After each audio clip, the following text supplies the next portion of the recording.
जय हिंद, नमस्कार। मैं अंबर जैदी स्वागत करती हूँ आप सबका एक बार फिर से हमारे आज के कार्यक्रम में।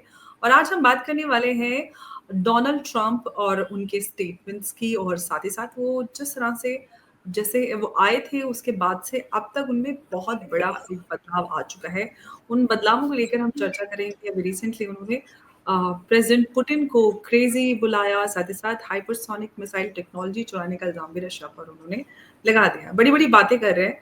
क्या मतलब है? क्यों इस तरह से इतना बड़ा उनमें बदलाव नज़र आ रहा है? सबको समझेंगे।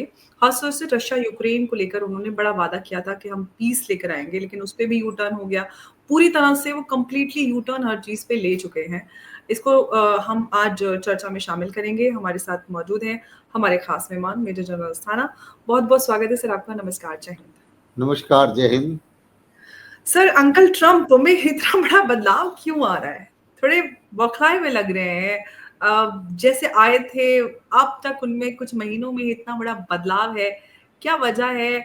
बहुत सारे लोग कह रहे हैं कि उनका आखिरी टर्म है, तो वो अपनी वेल्थ को बढ़ाने में लगे हुए हैं। अमेरिका फर्स्ट जो उनका नारा था, वो सिर्फ नारा ही है, बाकी सब तो देखिए, जब प्रेसिडेंट ट्रंप ने इलेक्शन जीता, हुँ, कुछ वायदे करे उन्होंने और कुछ उनको ये लगा कि इतना ज़बरदस्त मैंडेट मुझे मिला है, हुँ, तो वो शायद उनके दिमाग में थोड़ा ज़्यादा घुस गया है और जी, उन्हें लगा कि शायद अब जो है एक तरीके से मैं पूरे विश्व का बादशाह बन गया हूँ, क्योंकि इतना बड़ा मैंडेट मुझे मिला है, मैं जो मर्ज़ी बोलूँगा वो हो जाएगा। और कुछ जो उन्होंने प्रोमिसेस करे थे, उन्होंने उनको टिक बॉक्स करना शुरू करा पहले 100 दिन में। तो जो-जो चीज़ें उन्होंने प्रॉमिस करी थी, जैसे इमिग्रेशन के ऊपर, उसमें कुछ थोड़े सक्सेसफुल भी हुए। इंटरनेशनल इश्यूज़ में उन्होंने जो-जो प्रॉमिस की थी, वो चीज़ें उनके हाथ में है नहीं, जो वो प्रॉमिस कर बैठे। मिसाल के तौर पर उन्होंने बोला जी मैं 24 घंटे में रशिया-यूक्रेन वॉर खत्म करा दूँगा।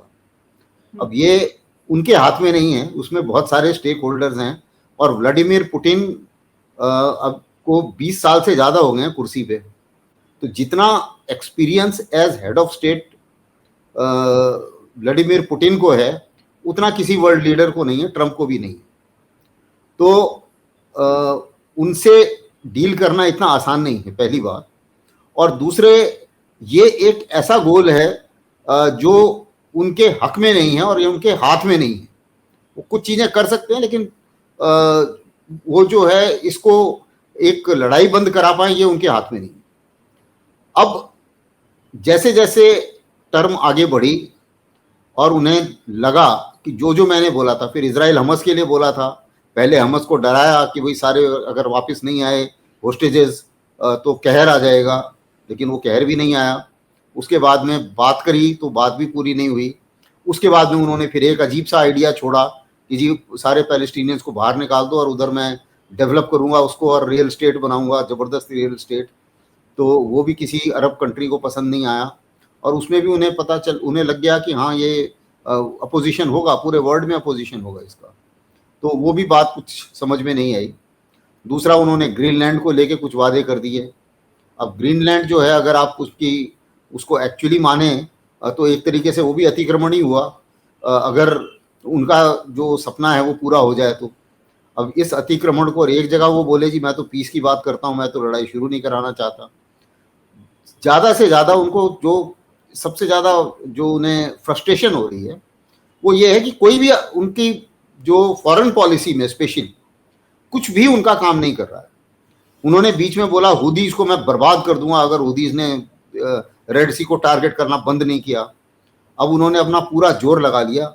इतने दिनों बम्बार्डमेंट किया, 4-5 बिलियन डॉलर का एमुनिशन फूँक दिया। 2-3 तो इनके हवाई जहाज ही पलट गए एयरक्राफ्ट कैरियर से, और रीपर ड्रोन पता नहीं कितने उड़ा दिए हुदीज़ ने। और इतना मारने के बाद भी हुदीज़ वहीं के वहीं हैं, वो अभी भी इज़राइल में मिसाइल मार रहे हैं। तो एक हुदी जैसा संगठन जिसके पास अपनी कोई एयरफोर्स नहीं है, उसको कंट्रोल करने में इतनी मुश्किल आ रही है। और वो इसलिए है क्योंकि स्टैंड ऑफ अटैक से कोई भी कंट्रोल नहीं होता है, कोई भी एलिमेंट कंट्रोल होता नहीं। और ये बात हम अच्छी तरीके से समझते हैं क्योंकि हम लोग ऑपरेशंस के साथ डील कर चुके हैं। भारतीय सेना जो है वो ऑपरेशनली एक्सपीरियंस्ड है, तो हमें पता है कि बिना ग्राउंड में फुट सोल्जियर के जाए कोई किसी को आप ख़त्म नहीं कर सकते, इसमें कोई शक नहीं होना चाहिए।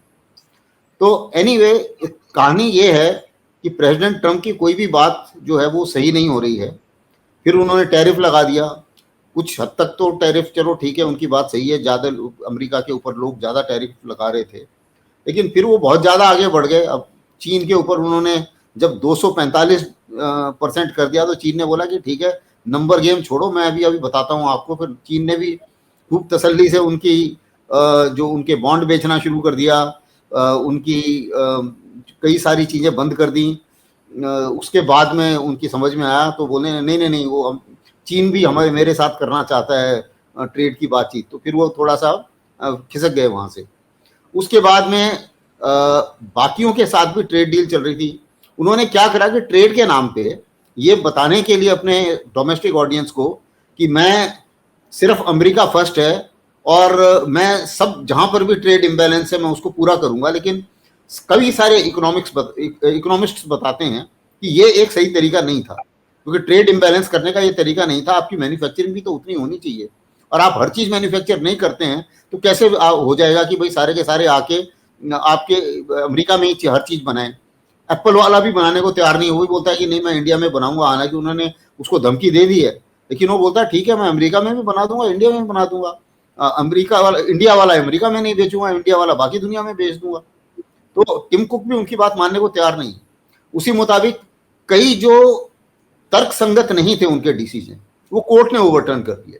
अभी हार्वर्ड के ऊपर वो इंटरनेशनल स्टूडेंट्स के पीछे पड़ गए, तो उसके बाद हार्वर्ड में एक कोर्ट ने उसका डिसीजन ओवरटर्न कर दिया। तो अब उनको यह नजर आ रहा है कि जो कुछ भी मैं बोल रहा हूँ ऐसा नहीं है कि मैं सर्वोपरि बन गया, जीत गया हूँ इलेक्शन, सही बात है, लेकिन अब उन्हें ये लग रहा है कि ऐसी चीजें होंगी नहीं। अब उन्होंने बात करी, अच्छा उनको एक ट्वीट करने की बड़ी जबरदस्त आदत है, काम हुआ या नहीं हुआ वो ट्वीट बड़ा अच्छा कर देंगे। अब ट्रम्प पुतिन से बात हुई, उन्होंने ऐसा ट्वीट कर दिया जैसे कि पुतिन मान गया शायद कल कोई सीजफायर की बातचीत शुरू हो जाएगी। फिर उसके बाद जब पुतिन ने शुरू से बोल रहा है, वो जब से लड़ाई शुरू हुई है, कि जो बेसिक कॉज है इसका, यानी कि यूक्रेन नाटो में शामिल नहीं होना चाहिए, जितने आप लोगों ने ट्रुप्स यूक्रेन में लगाए हैं और ईस्टर्न बॉर्डर पे लगाए हैं मेरे, या जो बाल्टिक कंट्रीज और ये लिथुआनिया वगैरह में, पोलैंड में जो आपने ट्रुप्स लगाए हैं, आप इनको कम कीजिए, क्योंकि आप भी तो मेरे ऊपर खतरा बना रहे हैं। तो ये जब तक रूट कॉज नहीं होंगे तब तक ये लड़ाई बंद नहीं होगी, उसने साफ बोला है। अब ये बात उनकी समझ में आ नहीं रही है, तो वो जब बात करते हैं तो बोलते हैं नहीं ये मेरा बड़ा अच्छा दोस्त है, उसके बाद में वो ट्वीट कर देते हैं, लेकिन फिर होता कुछ उल्टा ही है उसके बाद में, क्योंकि पुतिन उनको मना भी नहीं करते और उनसे हाय हेलो भी कर लेते हैं अच्छी तरीके से, लेकिन करते वही है जो उन्हें लगता है कि भाई रशिया के इंटरेस्ट में है। तो ये सब चीजें होते हुए थोड़े से जो है ट्रम्प, अच्छा भारत में भी उन्होंने भारत के साथ बड़ी अच्छी दोस्ती निभा रहे थे वो, और लग रहा था कि हाँ जी मोदी जी और ट्रम्प की बातचीत बिल्कुल दुरुस्त चल रही है, लेकिन जो चालाकी उन्होंने करी वो भारत को रास नहीं आई, और आज की डेट में मुझे नहीं लगता कि भारत में कोई उनके ऊपर भरोसा करने वाला है। अब 3-4 चीजें उन्होंने ऐसी करी।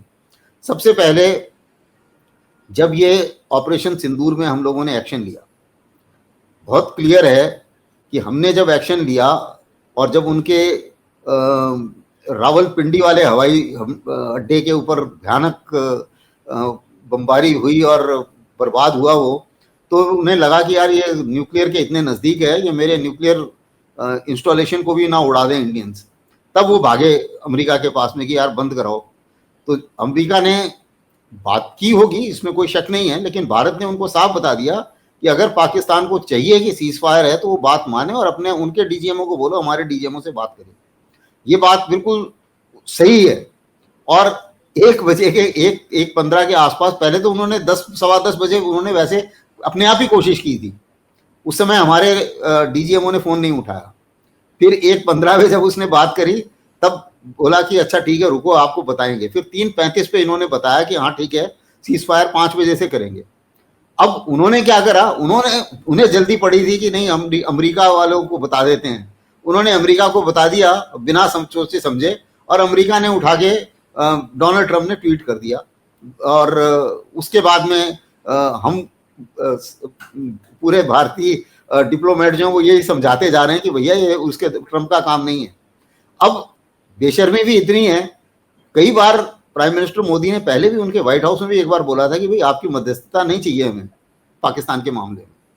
उसके बाद में इस बार भी वही बोला है, और ये भी प्रूफ है इस बात का कि देखिए शहबाज शरीफ ने तो ट्रंप को धन्यवाद दिया कि आपने लड़ाई रुकवा दी, लेकिन प्राइम मिनिस्टर मोदी ने तो ऐसी कोई बात भी ना करी, और ये भी साफ बताया है, जयशंकर ने साफ बताया है कि भाई ये तो हम माने पाकिस्तान की रिक्वेस्ट पे माने।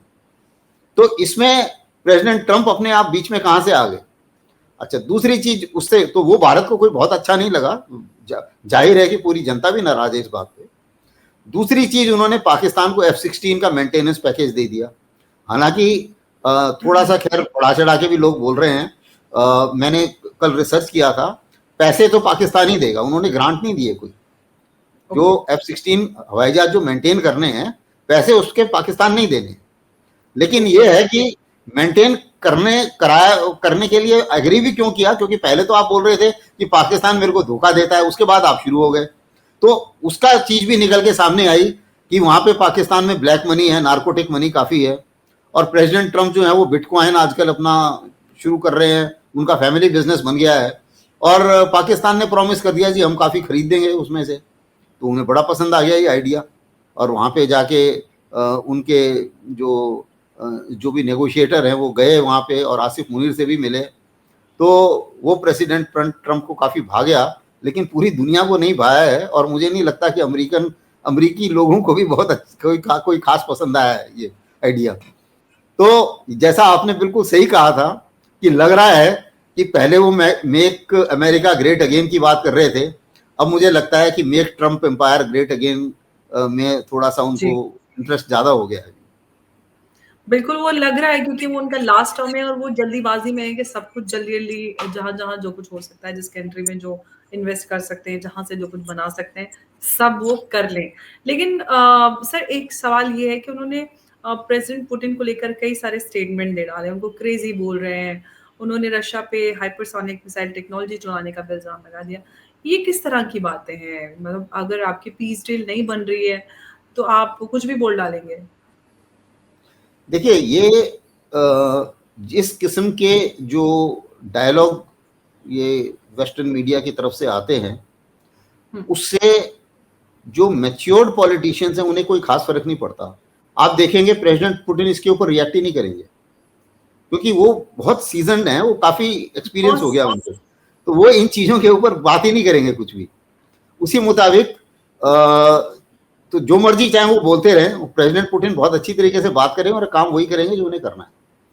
अब रही बात क्यों वो इस किस्म से बोल रहे हैं, क्योंकि अब क्या हुआ कि उन्होंने पहले यूक्रेन को किसी तरीके से फंसाने की कोशिश की कि भाई तुम मेरे से मिनरल डील साइन कर दो, सारे मिनरल मेरे हवाले कर दो, उसके बाद वो अपने आप वो सिक्योरिटी आपको मिल जाएगी। जेडी वांस भी वही समझाने की कोशिश कर रहा था कि गारंटी क्यों मांग रहे हो, आप मिनरल डील साइन करो तो इसका मतलब अगर हम वहां इन्वेस्ट करेंगे तो अपने आप को आपको सिक्योरिटी मिलेगी। अब उसने मिनरल डील साइन कर दी, अप्रूव भी हो गई और उनकी पार्लियामेंट ने भी पास कर दी, लेकिन पुतिन ने फिर इतना बड़ा ड्रोन और मिसाइल हमला करा है, तो अब जो है अब यूक्रेनियन भी सोच रहे होंगे कि भाई साहब आपने डील भी साइन करवा ली हमसे, हमारे मिनरल भी ले लिए, और जहां तक हमारे बचाने की सब बात आती है तब आप बोलते कि नहीं Putin is doing good for Russian interest, तो ये क्या मजाक है। तो वो जो है वो उनको रास नहीं आ रहा है। फिर उन्होंने ये सोचा था कि शायद इधर मैं डील साइन कराता हूँ, दूसरा मैं प्रेसिडेंट पुतिन से बात करूंगा तो मान जाएंगे, और थोड़ा मैं यूक्रेन के ऊपर प्रेशर डालूंगा तो वो मान जाएंगे कि भाई क्रीमिया और जो रशिया ने जीत लिया वो एरिया उसी के पास जाने दो। अब यहाँ पे जेलेंस्की अटक गया है। जेलेंस्की को लगता है कि भाई अगर ये एरिया मैंने दे दिया तो लड़ाई बंद हो जाएगी, लड़ाई बंद होगी तो मेरी कुर्सी गई नंबर 1। नंबर 2, यूरोपियंस जो हैं वो नहीं चाहते कि ये लड़ाई बंद हो जाए। यूरोप की प्रॉब्लम ये है कि उन्होंने अपनी तो तैयारी की नहीं है, उन्हें लग रहा है अब सारे उन्होंने वॉर गेम कर लिए हैं अपने जितने भी उनकी ताकत है, और वो सब वॉर गेम करने के बाद में उनके वो इस निष्कर्ष पे पहुंचे हैं कि अगर अमेरिका लड़ाई में ना कूदे तो हम रशिया का मुकाबला नहीं कर सकते।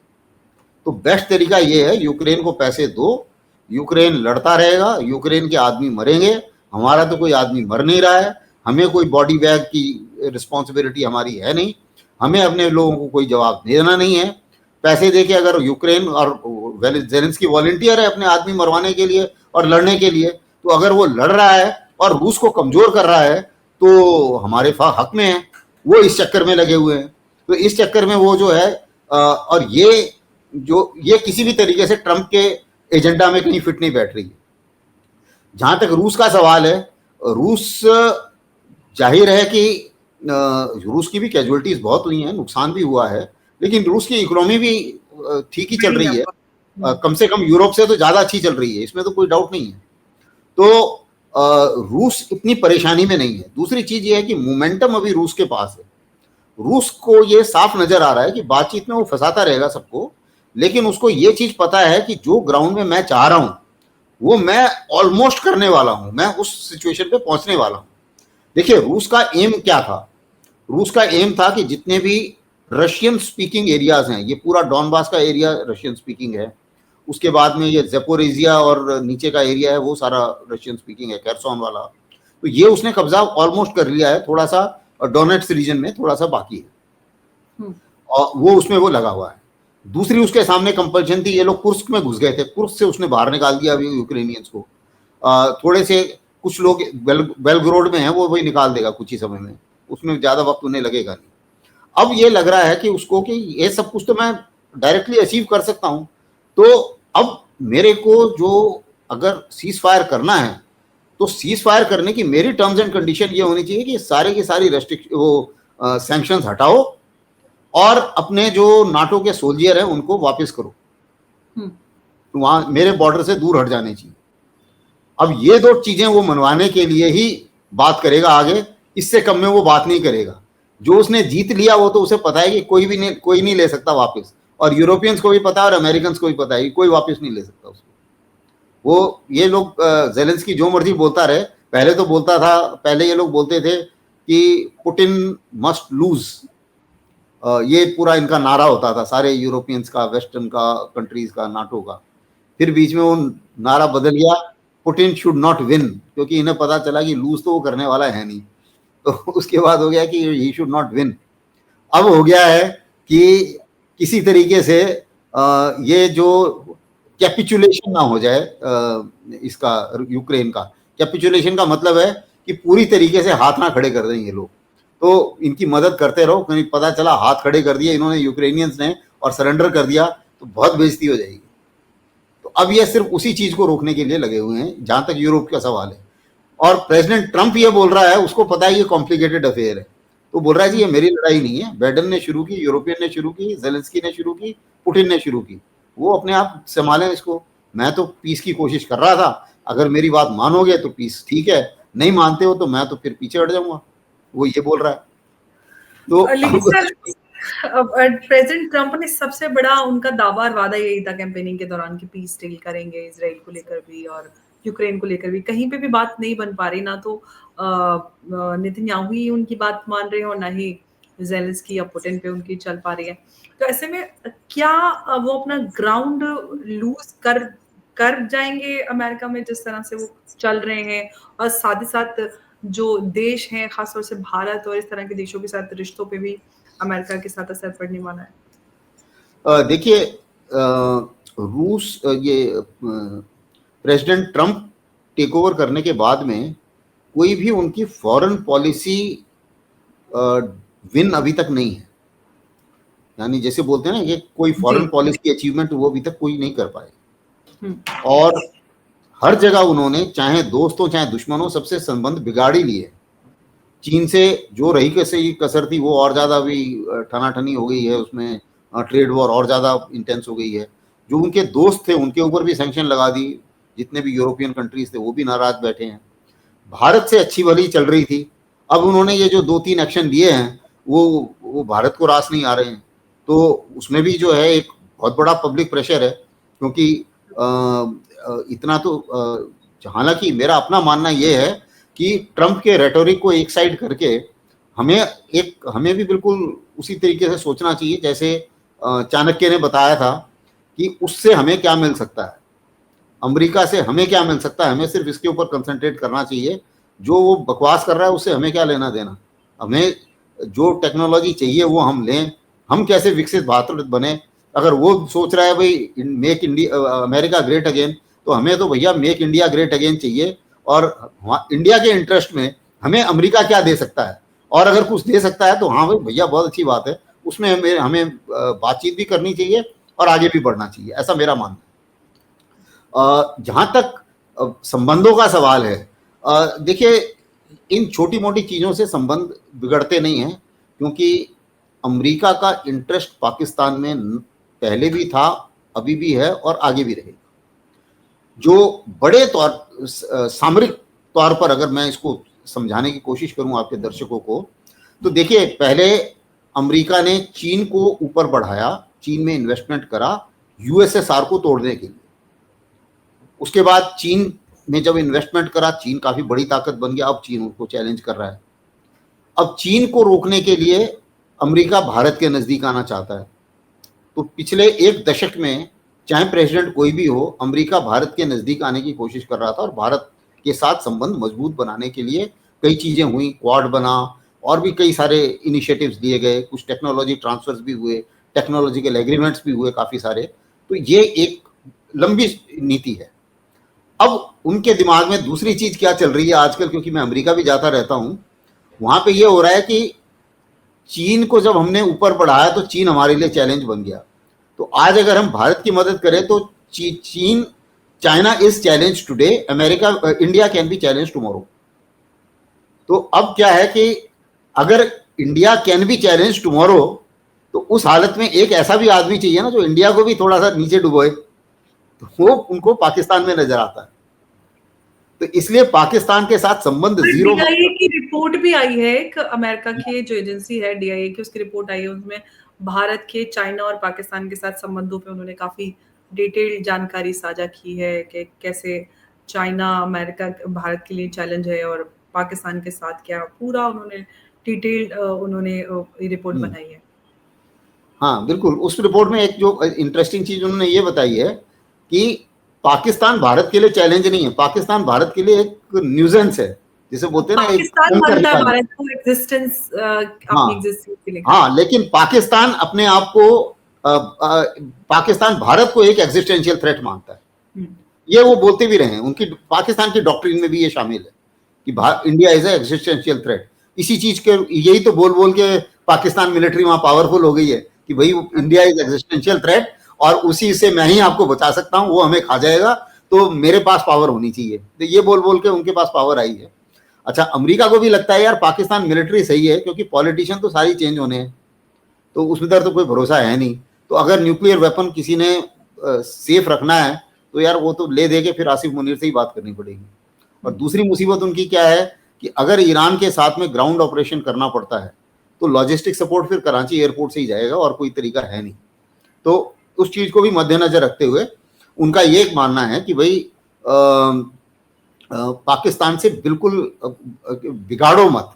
तो उनको कोई बहुत प्यार मोहब्बत नहीं है पाकिस्तान से, लेकिन वो पाकिस्तान को डूबने नहीं देंगे, जो बोलते हैं ना डूबने के लेवल से एक इंच ऊपर रखेंगे, कि पूरा डूबे ना हो लेकिन 1 इंच ऊपर रहे, कीपिंग पाकिस्तान एफ्लोट। तो उसमें वो छोटी छोटी चीजें फेंकते रहते हैं, जैसे क्या कहते हैं, वो होता है ना छोटी छोटी रोटी फेंकने वाली बात है। तो वो उसमें उन्होंने अभी उनके F-16 मेंटेन करा दिए, जिंदा भी रहे और मौत भी ना आए। हाँ, तो ये कहानी है अभी। और जहां तक चीन का सवाल है, चीन को भी सेम प्रॉब्लम है कि अगर चीन भी भारत को अभी एक कॉम्पिटिटर मानने लगा है, और अगर कॉम्पिटिटर है तो कॉम्पिटिटर को किसी ना किसी तरीके से इंगेज करके रखो कहीं और, तो कहीं और इंगेज करने में फिर पाकिस्तान सेट बैठता है। तो इसीलिए चीन भी पाकिस्तान की मदद कर रहा है। अभी जैसे आपने देखा होगा कि पाकिस्तान में ये बड़ी इंटरेस्टिंग चीज है, आपने शायद कवर भी किया होगा अलग अलग प्रोग्राम्स में, कि पाकिस्तान में वो लोग जश्न मना रहे हैं कि जी हम जीत गए, और वेस्टर्न मीडिया भी खूब उसको तूल दे रहा है। उस पूरे नैरेटिव को पैडल किया वेस्टर्न मीडिया ने। अब इस नैरेटिव को पैडल करना ही मैं समझा, हाँ, इसको भी मैं बिल्कुल आपको सही तरीके से समझाता हूँ कि इसके पीछे गेम क्या है। देखिए, गेम सारा ये है, किसी को पाकिस्तान से जीतने हारने से कोई नहीं फर्क पड़ता, ना चीन को, ना अमेरिका को, ना वेस्टर्न मीडिया को। फर्क ये है कि अगर भारत ने जिस हिसाब से हमला किया और अमेरिकी F-16 और जो ये चीनी एयर डिफेंस और दुनिया भर के जो हथियार हैं उनको बुरी तरीके से धुन दिया, अब प्रॉब्लम सारी ये है कि चीनियों ने अपनी मार्केट देखनी है और अमेरिकियों ने अपनी मार्केट देखनी है। और अब अगर ये माना जाता है कि जी पाकिस्तान बुरी तरीके से हार गया, तो जो चीन के एयर डिफेंस सिस्टम है और जो चीन के हवाई जहाज है वो कोई नहीं खरीदेगा। तो उन्होंने ये नैरेटिव बनाया। अब ये नैरेटिव जो है पाकिस्तानी और वो जो चीनी है और जो अमेरिकन हैं, ये क्या करते हैं, इन सब मैगजीन्स का और मीडिया का इस्तेमाल करते हैं। इन्होंने स्पेस खरीदी हुई है मैगजीन्स में और मीडिया में। तो हालांकि ऐसा नहीं है कि न्यूयॉर्क टाइम्स ने सैटेलाइट नहीं देखी और उसको पता है कि इंडिया ने सब कुछ बर्बाद कर दिया था, वहां पे 11 एयरफील्ड बर्बाद कर दिए थे, उसने भी देखा हुआ है। और वॉल स्ट्रीट जर्नल ने भी देखा हुआ है, इनकी अपनी सैटेलाइट से उन्होंने सब तसल्ली की है। तो पहले 3-4 दिन ये यही प्ले कर रहे थे, क्योंकि 3-4 दिन इन्होंने देखा कि भारत को ये दिखा दो कि जी पाकिस्तान ने बहुत अच्छा किया, बहुत अच्छा हमला करा। तो उससे इनकी 3 दिन मार्केट अप रही चीनी आर्म्स बाजार की और F-16 की। दूसरा इनको यह है कि राफेल को डाउन करो, राफेल नहीं बिकना चाहिए, क्योंकि अमेरिकी सर झूठी रिपोर्ट भी चलाई कि हाँ बोल दिया फ्रेंच इंटेलिजेंस ने कि हाँ एक राफेल गिरा है, जबकि हाँ उन्होंने बाद में क्लियर भी किया कि ऐसा कुछ नहीं है। तो वो क्या है कि अभी F-16 वाले को F-16 बेचना है, J-17 वाले को J-17 बेचना है। तो उसमें राफेल भारत ने खरीद लिया है और भारत ने अभी और भी एयरक्राफ्ट खरीदने हैं। तो सब ये उसको लगे हैं कि नहीं नहीं राफेल बेकार है। तो उसको नैरेटिव बनाने के लिए, तो ये जो आप देखिए, इसमें इस नैरेटिव को बनाने में अकेले पाकिस्तान का एफर्ट नहीं है, उसमें इतनी ताकत नहीं है, इतना जबरदस्त नैरेटिव पूरे वर्ल्ड में चलाने के लिए। उसमें चीनियों का पैसा लगा है, अमरीकियों का पैसा लगा है, और उस अमरीकियों में भी F-16 बनाने वालों का पैसा है। और ये जो J-17 बनाने वाले, ये जो आर्म्स कंपनीज हैं, इनके पास, आर्म्स डीलर के पास बहुत पैसे होते हैं। ये लोग लड़ाइयां करवाते हैं, ये लोग लड़ाइयां बंद करवाते हैं, ये लोग नैरेटिव चेंज करते हैं। और आपने देखा होगा अभी जैसे शुरू में हिमार बिक रही थी खूब जबरदस्त, जब यूक्रेन लड़ाई शुरू हुई थी, यूक्रेन को ये जिताए जा रहे थे। 3 साल तक ये यूक्रेन को जिताते रहे नैरेटिव बना बना के, और जबकि यूक्रेन हार रहा था शुरू से आखिरी तक।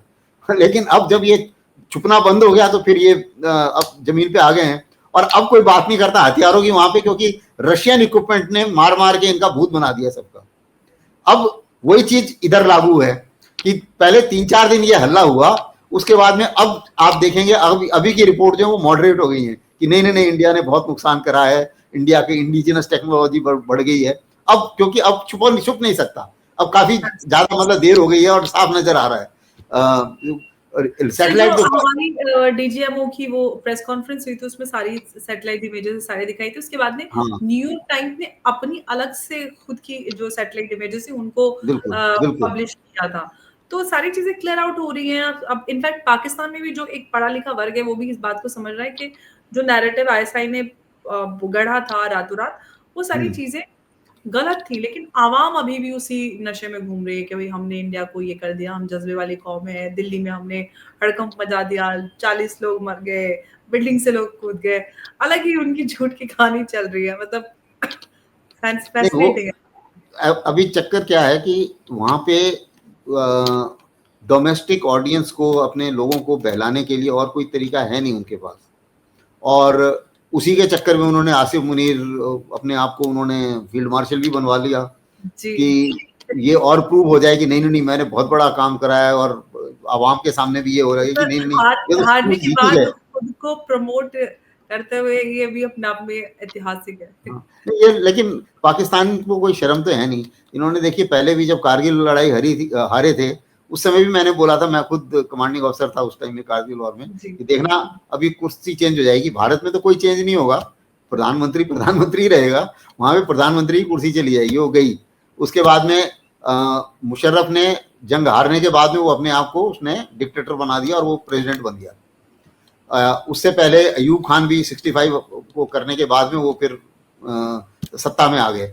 अब आसिफ मुनीर के पास 2 ऑप्शन थी हारने के बाद में, या तो सत्ता में आ जाओ ताकि सब कुछ कंट्रोल आपके पास हो, आपके खिलाफ कोई आपका तख्ता कोई ना पलट पाए, नंबर 1, या आप और ज्यादा दिखाओ जी अभी फील्ड मार्शल बन गया है वो, क्योंकि उनको अब ये लग रहा है कि ये मॉडल अच्छा है कि एक पपेट प्राइम मिनिस्टर रखो, पावर अपने पास रखो पूरी, वो मॉडल ज्यादा वर्ल्ड के सामने वो मॉडल ज्यादा सही होता है। गालियां पड़ेगी पीएम पे, नहीं खाएंगे हम। हाँ, और दूसरा क्या है कि जो कोई गाली देते हैं लोग, वो प्राइम मिनिस्टर भुगतेगा। वही ना, अगर कोई गाली पड़ेगी पीएम को, मलाई खाएंगे हम। हाँ, बिल्कुल, बिल्कुल। यही पाकिस्तान का वो है, लेकिन इसमें कोई शक नहीं है कि सबक उनको भी मिला है, और ये भी क्लियर है, हमारे जो अभी सभी लीडर्स ने भी क्लियर कर दिया है, और हम आर्मी में भी, फौज में भी ये बिल्कुल क्लियर है कि एक और आप टेरर अटैक कीजिए, उसके बाद में कई सारी लंबी लिस्ट दिखाई थी टेरर कैंप्स की, जो बचे हुए हैं फिर वो भी उड़ा देंगे, क्योंकि ये करते रहना पड़ेगा। ऐसा तो नहीं है कि कुत्ते की दुम सीधी हो जाएगी। आजकल के सर देखिए बोल भी दिया गया है कि operation Sindoor is still on, और हाँ, रिपोर्ट इस तरह की और है ये भी बता दिया गया है कि अब हम यही करेंगे बार बार, ये बार बार होगा, जितनी बार आप टेरर अटैक करेंगे उतनी बार आपका कुछ ना कुछ उड़ेगा।